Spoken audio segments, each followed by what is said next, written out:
Pemirsa apa kabar? Mari kita ikuti Warta Berita PTS tanggal 4 Juni. Seorang warga di distrik Urut, Taichung hari ini mengajukan gugatan. Saat memeriksa kamera pengawas beberapa hari yang lalu, ia dikejutkan oleh perawat Indonesia yang diduga melakukan kekerasan terhadap nenek yang sakit. Namun agen penyalur berdalih bahwa hal ini merupakan tindakan pribadi perawat. Keluarga korban memutuskan untuk menempuh jalan hukum. Saat ini otoritas kota Taichung dan pihak kepolisian telah mengadakan penyelidikan. Nenek berusia 80 tahun sedang berbaring di atas ranjang di rumah saat perawat Indonesia tiba-tiba menampar dan menyerangnya. Sang nenek menjerit kesakitan. Ibu yang merekrut seorang perawat lewat agen penyalur bulan Maret tahun ini. Tanggal 1 bulan ini, karena lupa apakah telah menyuntikkan insulin, ia memeriksa kamera pengawas dan menemukan aksi kekerasan tersebut. 他会就是打骂头啊、脸啊、胸口啊、脚啊、肚子都有。中介回我这是看护的个人行为。 中介公司完全没有责任吗？那人不就是从你们中介公司出来吗？怎么会有这样的答复？ Perawat asing yang dipekerjakan pada Maret tahun ini dituduh melakukan kekerasan berkali-kali. Setelah itu, pihak agen membawa pulang pelaku namun tidak pernah meminta maaf. Pihak keluarga memutuskan untuk melapor polisi dan mengajukan gugatan atas cedera. Agen tidak memberikan penjelasan secara terbuka, namun polisi dan Biro Ketenagakerjaan telah memulai penyelidikan. 他最终的话是会被限免出境，然后不得再于中华民国境内工作。 Jika terbukti bersalah, PMI akan dijerat UU Kesejahteraan Lansia dan dapat didenda 30.000 hingga 150.000 dolar Taiwan. Selain dikenakan tuntutan pidana, ia akan dideportasi secara paksa dan tidak diizinkan bekerja di Taiwan lagi. Sementara pihak agen akan didenda 60.000 hingga 300.000 dolar. Kota Tainan diguyur hujan lebat pada Rabu sore. Genangan air di kawasan Wanli, distrik selatan mencapai 20 cm. Penyebabnya karena perusahaan proyek penataan ulang lahan perkotaan menutup saluran masuk ke kolam retensi, sehingga air hujan tidak dapat tersalurkan dan mengalir ke area sekitarnya.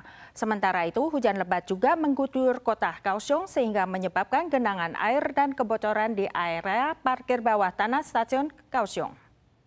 Sambil membawa peralatan menyapu, petugas berjalan dari tempat parkir yang tergenang air ke area naik turun taksi yang juga dilanda banjir.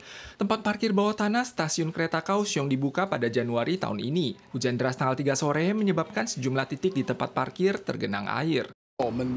车道下面的节水沟宣泄不及，那造成水满溢，那进入到停车场，那影响到停车场。 Dinding pintu masuk semuanya dipenuhi bercak air. Dalam lobi stasiun di lantai dasar masih ada sejumlah tempat yang mengalami kebocoran hingga tanggal 4 pagi. Desain impluvium juga menyebabkan air hujan terakumulasi langsung di lantai lobi.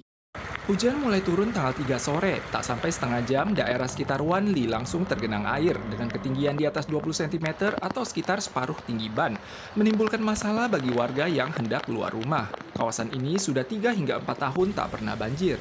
几十冬来唔捌啦，早半點鐘爾，就衝入到內底。 Instansi berwenang bergegas ke lokasi. Air baru berangsur surut setelah tembok penahan kolam retensi dibongkar.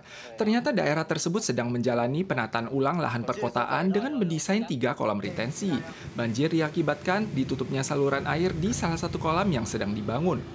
Akibat dampak front awan yang stagnan, kemarin Dusun Tawang di Desa Taima, Li Taitung juga mengalami tanah longsor akibat hujan deras. Kantor pedesaan segera mengevakuasi warga ke tempat yang aman untuk bermalam. Akibat pengaruh front awan stagnan, kemarin sejumlah wilayah dilanda hujan deras yang menyebabkan genangan air dan longsor. Hari ini front awan bergeser ke selatan menuju ke Selat Pasir. Namun kondisi cuaca masih belum stabil, terutama di wilayah tengah dan selatan serta Taitung dan daerah pegunungan di berbagai wilayah. Front awan stagnan bergeser ke selatan menuju ke Selat Pasir. Wilayah Taichung ke selatan, Hualien dan Taitung diprediksi masih turun hujan sporadis. Kondisi cuaca diprediksi berlanjut hingga Kamis. Mulai Jumat hingga Sabtu, front baru akan menjauh. Namun karena kandungan uap air tinggi, hujan masih turun di wilayah selatan dan timur.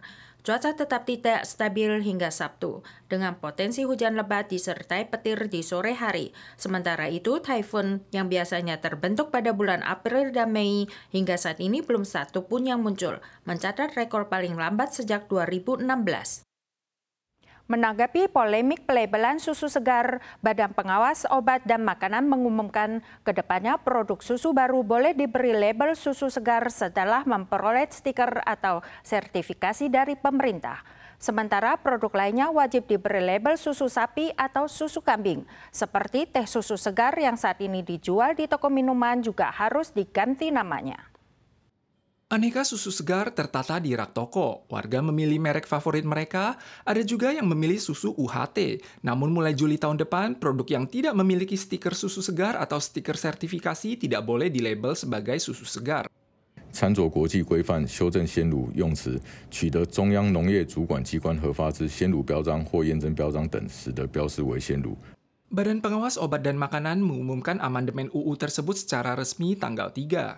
进口乳的话，它的保存期限就是说超过了30天、60天、90天，它的名称也可以标示鲜乳。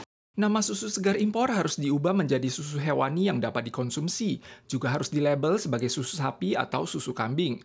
Susu segar baru boleh dilabel setelah memperoleh stiker atau sertifikasi relevan dari pemerintah. Ukuran huruf dan kandungan pada produk susu cair juga ada aturannya. Jika ada penyesuaian pada kadar lemak susu dan laktosa, keduanya harus ditandai secara jelas pada kemasan luar. Sedangkan teh susu segar yang dijual di toko saat ini harus diganti namanya.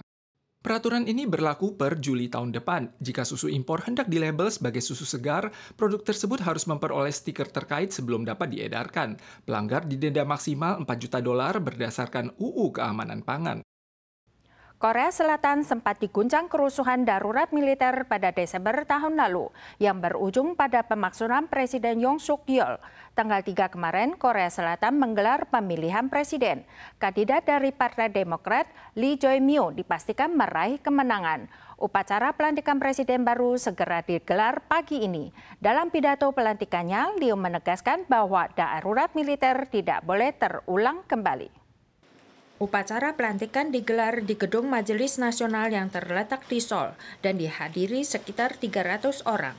Lee Jae-myung bersama istri tiba di lokasi, kemudian seluruh peserta bersama-sama menyanyikan lagu kebangsaan Korea, disusul dengan pengambilan sumpah jabatan. Pilpres kali ini mencatat tingkat partisipasi 79,4%, tertinggi dalam 28 tahun terakhir. Lee Jae-myung meraih 49,42% suara mengalahkan Kim Mon-soo dari partai oposisi. Dalam pidatonya, Lee berjanji akan berupaya maksimal untuk memulihkan perekonomian dan meningkatkan kesejahteraan rakyat dan menjamin keselamatan warga. Para pemirsa sekalian, sekian warta berita dari PTS. Kita soal lagi di lain kesempatan. Sampai jumpa.